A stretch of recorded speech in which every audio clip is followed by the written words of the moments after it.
दोस्तों ये कहानी ऐसे दो आदमियों की है जिन्हें बहुत साल पहले फ्रीज कर दिया गया था, लेकिन एक दिन जब उन्हें बाहर निकाला गया तब उन्हें पता चलता है कि दुनिया से मर्दों का नामो निशान मिट चुका है। हर जगह सिर्फ औरतें हैं और इन औरतों के बीच सिर्फ ये दो मर्द ही बचे हुए हैं। तो कहानी शुरू होती है साल 1991 से। यहाँ पर हम एक प्रेस कॉन्फ्रेंस को देखते हैं जो कि हो रही थी इस सदी के पहले ह्यूमन हाइबरनेशन के बारे में, और इसमें वॉलंटियर कर रहे थे दो आदमी जिनके नाम थे मैक्स और जॉन। वहीं पर हम प्रोफेसर अजगर जोराट को देखते हैं जिसने इस मशीन को बनाया था। फिर प्रोफेसर हमें बताता है कि हमारा ये एक्सपेरिमेंट सफल हुआ है। हमने इस चिंपैंजी को 6 महीने के लिए उस चैम्बर में डाल रखा था और इस चिंपैंजी की उम्र बिल्कुल नहीं बढ़ी, ऊपर से वो बिल्कुल स्वस्थ है। इसलिए प्रोफेसर अब अपने अगले एक्सपेरिमेंट के लिए इंसानों का इस्तेमाल करना चाहता है, जिसके लिए ये दोनों आदमी इस मशीन में जाना चाहते हैं। प्रोफेसर कहता है कि इस बार वो इन दोनों को 3 साल के लिए इस मशीन में डालना चाहता है, लेकिन ये काम बहुत ज्यादा रिस्की था क्योंकि इंसान का शरीर चिंपैंजी के शरीर से बहुत अलग होता है, इसलिए इस काम में कुछ मुश्किलें हो सकती हैं। लेकिन इस सब के बाद भी मैक्स और जॉन इस मशीन में जाने के लिए तैयार थे। आगे उस मशीन को चालू किया जाता है और मैक्स और जॉन को उस मशीन के अंदर डाला जाता है। अब धीरे धीरे वक्त बीतता है और देखते ही देखते 50 साल बीत जाते हैं। आगे उस मशीन को खोला जाता है और मैक्स और जॉन को बाहर निकाला जाता है। उनके बाहर आते ही हम देखते हैं कि इन दोनों की उम्र थोड़ी भी नहीं बढ़ी। जिस उम्र में इन दोनों को उस मशीन में डाला गया था अभी भी इनकी उम्र वो ही है। अब इनको भूख लगी थी तो 3 लड़कियां इनके लिए खाना लेकर आती हैं। अब इतने सालों से इन दोनों ने कुछ नहीं खाया था तो ये लोग खाने का स्वाद भी भूल चुके थे। आगे मैक्स कहता है कि मैंने मशीन के अंदर एक शराब की बोतल और एक बीड़ी का बंडल छुपा के रखा था और अब उसको बाहर निकालने का वक्त आ चुका है। जिसके बाद वो अपना सामान बाहर निकालता है और वो दोनों वहीं पर बीड़ी जलाकर पीने लगते हैं। लेकिन जैसे ही वहाँ पर धुआं फैलता है हर जगह पर अलार्म बजने लग जाता है। इसी दौरान वहाँ पर 2 औरतें आती हैं और आग को बुझाने लगती हैं। थोड़ी देर बाद वहाँ पर डॉक्टर ब्लॉन्ड नाम की एक औरत आती है और उनको बताने लगती है कि प्रोफेसर अजगर जोराट मर चुके हैं। अब ये सुनकर वो दोनों हैरान हो जाते हैं। डॉक्टर ब्लॉन्ड कहती है कि यहाँ पर एक महायुद्ध हुआ था और इस युद्ध में कुछ ऐसा हुआ कि इस धरती के सारे मर्द उसमें मारे गए। अब धरती पर सिर्फ औरतें ही बची हैं और तुम लोग भी इसलिए बच गए क्योंकि तुम इस मशीन में बंद थे। अब इस बात को सुनकर ये दोनों बौखला जाते हैं और वहाँ से भागने लगते हैं। लेकिन जैसे ही वो बाहर के दरवाजे को छूते हैं उन्हें बिजली का एक जोर का झटका लगता है और वो नीचे गिर जाते हैं। आगे जॉन इस बारे में सोचने लगता है और वो मैक्स से कहता है कि सब कुछ ठीक है क्योंकि हम 50 साल से इस मशीन के अंदर थे इसलिए हमें ये सब लग रहा है, जबकि ऐसा कुछ भी नहीं है। मैक्स कहता है कि भाई तू बिल्कुल ठीक कह रहा है, अगर इस धरती पर मर्द ही नहीं है तो हमारी जनरेशन आगे कैसे बढ़ रही है। उधर दूसरी तरफ इनकी बातों को डॉक्टर ब्लॉन्ड सुन रही थी और फिर वो इन्हें जवाब देती है कि यहाँ पर बच्चे मशीन से बनाए जाते हैं। अब ये बात सुनकर उन दोनों की और ज्यादा फटने लग जाती है। उधर दूसरी तरफ डॉक्टर ब्लॉन्ड के पास एक और डॉक्टर मारिया आती है। वो उसे कहती है कि तुम्हें अपने रिसर्च के बारे में बाकी के डॉक्टर से भी बात करनी चाहिए और तुम ऐसे ही चुपके से इन पर रिसर्च नहीं कर सकती। उधर दूसरी तरफ हम मैक्स और जॉन को देखते हैं जिनके कमरे में एक टीवी अचानक चालू हो जाता है और उसमें एक बच्ची कुछ बोल रही होती है। अब ये देखकर जॉन समझ जाता है कि अब जो बच्चे पैदा हो रहे हैं वो टेस्ट ट्यूब की मदद से पैदा हो रहे हैं। अब ये सुनकर मैक्स दुखी हो जाता है और कहता है कि ये लोग बच्चों के साथ ऐसा कैसे कर सकते हैं। जॉन कहता है कि पिछले 50 सालों में बहुत कुछ बदल चुका है, आजकल तो इन औरतों को हमारे काले घोड़ों की भी जरूरत नहीं रही। जिसके बाद वो दोनों दारू पीने लगते हैं और इमोशनल हो जाते हैं। फिर अगली सुबह जैसे ही उन दोनों की आंख खुलती है ये लोग अपने सामने डॉक्टर ब्लॉन्ड को देखते हैं। वो इनसे पूछती है कि तुम दोनों को कैसा महसूस हो रहा है। इस पर मैक्स कहता है कि अभी तो ठीक ही है, लेकिन अगर तुम मेरे लिए घोड़ी बन जाओ तो मजा आ जाएगा। अब ये सुनते ही डॉक्टर ब्लॉन्ड की सड़क जाती है और वो उसे उठाकर नीचे पटक देती है। अब ये देखकर जॉन मैक्स से कहता है कि भाई इन औरतों को मजदूरी के बारे में कुछ नहीं पता और अगर ऐसे ही चलता रहा तो हमें हिलाकर ही काम चलाना होगा। फिर थोड़ी देर बाद डॉक्टर ब्लॉन्ड कुछ गार्ड्स को अपने साथ लेकर आती है और उन दोनों को बताने लगती है कि पूरी दुनिया में रेडिएशन फैल चुका है और अगर कोई भी इंसान बाहर जाता है तो रेडिएशन से उसकी मौत हो जाती है। हमारे पास एक जानवर था जिसकी रेडिएशन की वजह से मौत हो गई। अब ये दोनों जाकर सारे जानवरों को चेक करने लगते हैं। इसी दौरान वहाँ पर उनकी मुखिया टुनटुन मौसी आती है जिसको देखकर मैक्स हैरान हो जाता है और उससे बात करने लगता है। वो उससे उसकी उम्र पूछता है पर तभी वहाँ पर एक औरत उसे कहती है कि भीसड़ी वालों तुम्हें पता है तुम्हारी उम्र क्या है, तुम दोनों 86 साल के हो चुके हो। लेकिन मैक्स को इस बात से कोई फर्क नहीं पड़ता और वो टुनटुन मौसी के पास जाने लगता है। लेकिन तभी सारे गार्ड्स मैक्स को दबोच लेते हैं और उसकी गींड मारने लगते हैं। पर तभी पीछे से टुनटुन मौसी उन्हें आवाज लगाती है कि इसको छोड़ दो। आगे मैक्स उसे कहता है कि तुम लोग हमसे झूठ क्यों बोल रहे हो, यहाँ पर क्या हुआ था और सारे मर्द कहाँ चले गए। तभी टुनटुन मौसी उन्हें सारी बातें बताती है और कहती है कि ये गलती उस प्रोफेसर अजगर जोराट की थी। उसने एक ऐसी मशीन बनाई जिससे वो चाहता था कि मर्दों की उम्र ना बढ़े, लेकिन बाद में उसी मशीन ने उन सभी मर्दों की जान ले ली। अभी सुनते ही जॉन कहता है कि ऐसे कैसे हो सकता है, हम लोग तो अभी भी जिंदा है और अगर तुम चाहो तो हम दोनों तुम्हारी मदद कर सकते हैं। हम तो अब सभी की ठुकाई करके बच्चे भी पैदा कर सकते हैं। लेकिन ये सुनते ही टुनटुन मौसी गुस्सा हो जाती है। इसी दौरान उसकी नजर एक पेड़ पर पड़ती है जिस पर थोड़ी देर पहले तक तो 2 सेब लटके हुए थे, लेकिन ये चूतिए उन्हें तोड़कर खा गए। ये देखकर टुनटुन मौसी उन्हें कहती है कि तुम्हें तुम्हें पता है ना बाइबल में क्या हुआ था? सारी लड़ाई एक सेब की वजह से हुई थी और तुम लोग वो सारी चीजें वापस शुरू कराना चाहते हो। जिसके बाद वो उन दोनों को कुत्ते की तरह मारकर एक कमरे में बंद करवा देती है।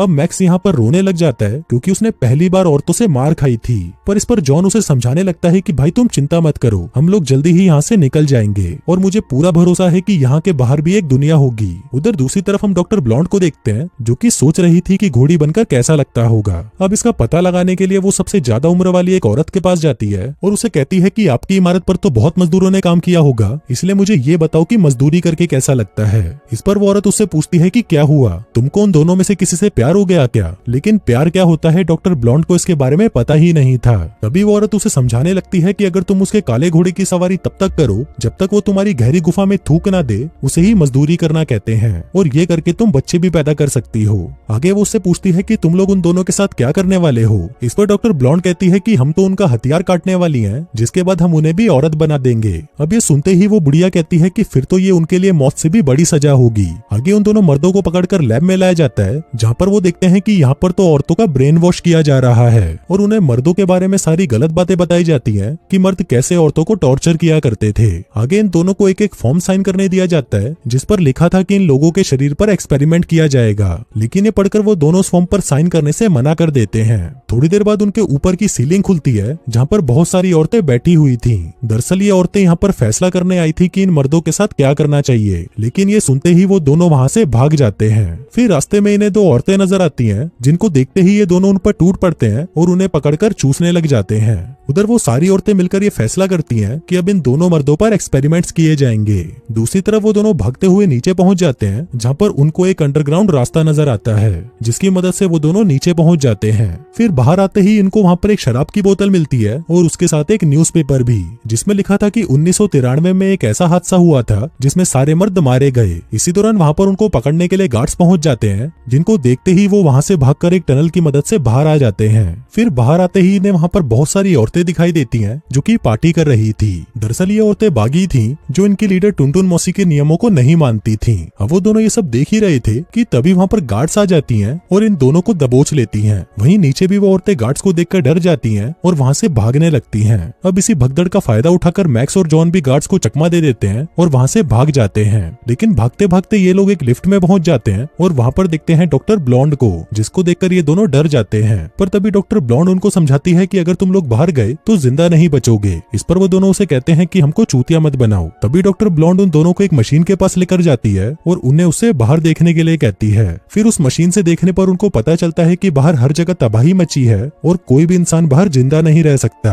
इसके साथ साथ डॉक्टर ब्लॉन्ड उनको बाहर रेडिएशन भी दिखाती है कि बाहर का रेडिएशन लेवल कितना ज्यादा है और इसी रेडिएशन की वजह से सारे आदमियों की मौत हुई थी। लेकिन उसकी ये बात ये दोनों गधे नहीं मानते और कहते हैं कि हम तो बाहर जाकर मरना पसंद करेंगे, जो कहकर वो वहाँ से चले जाते हैं। लेकिन डॉक्टर ब्लॉन्ड कहती है कि मैं तुम्हें ऐसे मरता हुआ नहीं देख सकती, जो कहकर वो वहाँ पर गार्ड्स को बुला लेती है। तभी गार्ड्स आकर उन्हें वहाँ से ले जाने लगते हैं। अब वो दोनों डॉक्टर ब्लॉन्ड को गालियां देने लगते हैं और कहते हैं कि तुम बहुत खुदगर्ज लड़की हो। इसी दौरान डॉक्टर ब्लॉन्ड के पास दो गार्ड्स आती हैं और उन्हें बताने लगती हैं कि तुम्हारा प्रमोशन कर दिया गया है। साथ ही वो उससे ये भी कहती है कि इन दोनों मर्दों को वांटेड घोषित किया गया है और अब जल्दी ही इनको ऑपरेशन करके लड़की में बदल दिया जाएगा। लेकिन इससे पहले डॉक्टर्स को तुम्हारे रिसर्च की जरूरत है, क्योंकि इन दोनों मर्दों के साथ सबसे ज्यादा तुम ही रही हो और तुम्हारे रिसर्च के आधार पर ही इन दोनों मर्दों को औरतों में बदला जाएगा। लेकिन तभी हम देखते हैं कि डॉक्टर ब्लॉन्ड को ये चीज अच्छी नहीं लग रही थी और वो नहीं चाहती थी कि इन दोनों को औरतों में बदला जाए। उधर दूसरी तरफ हम मैक्स और जॉन को देखते हैं जिनको लैब में ले जाया जा रहा था। तभी वो दोनों चिल्लाने लग जाते हैं कि हम औरत बनने की बजाय मरना पसंद करेंगे। लेकिन वो औरतें किसी की नहीं सुनती और मैक्स को अंदर लेकर जाने लगती हैं। इसी दौरान मैक्स की नजर उसकी पत्नी पर पड़ती है, जो उसे कहती है कि जब तुम हाइबरनेशन में गए तब मेरे पेट में तुम्हारा बच्चा था, लेकिन तुमने ना तो मेरी परवाह करी ना अपने बच्चे की, और तब से ना मैं तुम्हें पसंद करती हूँ और ना ही किसी दूसरे मर्द को। जो कहकर वो उसका ऑपरेशन करने ही वाली थी कि तभी वहाँ पर डॉक्टर ब्लॉन्ड आ जाती है। वो उन दोनों को वहाँ से बचाकर भागने लगती है, लेकिन क्योंकि जॉन को एनेस्थीसिया का इंजेक्शन दिया गया था तो उसकी हालत बहुत ज्यादा खराब होने लगती है और उसे डरावने डरावने सपने भी आने लगते हैं। तभी ऊपर जाते ही उन्हें वहाँ पर दो गार्ड्स नजर आती हैं। डॉक्टर ब्लॉन्ड उन्हें कहती है कि अपने कपड़े उतारो और इन दोनों आदमियों को दे दो। आगे मैक्स और जॉन उन कपड़ों को पहन लेते हैं जो कि रेडिएशन से बचने वाले सूट थे। इसके बाद वो उन दोनों को बाहर निकालने की कोशिश करती है, लेकिन मेन गेट नहीं खुलता। डॉक्टर ब्लॉन्ड गार्ड से पूछती है कि ये खुल क्यों नहीं रहा, जिस पर वो दोनों उसे कहती हैं कि इसका पासवर्ड सिर्फ हमारे लीडर को ही पता है। अब ये देखकर मैक्स को बहुत गुस्सा आ जाता है और वो टुनटुन मौसी को गालियां देने लगता लगता है। कहता है कि भीसड़ी वाली टुनटुन गींड मरा। और तभी हम देखते हैं कि वो दरवाजा खुल जाता है, जिसका मतलब था कि दरवाजे का पासवर्ड गाली था। आगे डॉक्टर ब्लॉन्ड उन दोनों को अकेले बाहर नहीं भेजना चाहती थी, इसलिए वो डिसाइड करती है कि वो भी उन दोनों के साथ जाएगी। जिसके बाद वो भी रेडिएशन सूट पहनती है और वो सभी ऊपर चले जाते हैं। फिर ऊपर जाकर वो देखते हैं कि हर तरफ तबाही मची हुई है और सब कुछ बर्बाद हो चुका है। लेकिन मैक्स जैसे ही आगे बढ़ता है वो एक पर्दे से जाकर टकरा जाता है। इसके बाद वो अपना चाकू निकालता है और उस पर्दे को काट देता है। आगे वो पर्दे से बाहर निकलते हैं और देखते हैं कि बाहर तो सब कुछ नॉर्मल है और अब तक जो ये लोग देख रहे थे वो बस एक नाटक था। फिर ये लोग चारों तरफ घूमने लगते हैं और इसी दौरान उन्हें एक बीच नजर आता है, जिसको देखकर ये बहुत खुश हो जाते हैं। लेकिन थोड़ी देर बाद उन सभी की ऑक्सीजन कम होने लगती है। पर तभी मैक्स अपना सूट उतार देता है और देखता है कि यहाँ पर कोई भी रेडिएशन नहीं है। वो भीसड़ी वाली टुनटुन मौसी इन दोनों के साथ बाकी सभी औरतों को भी बेवकूफ बना रही थी।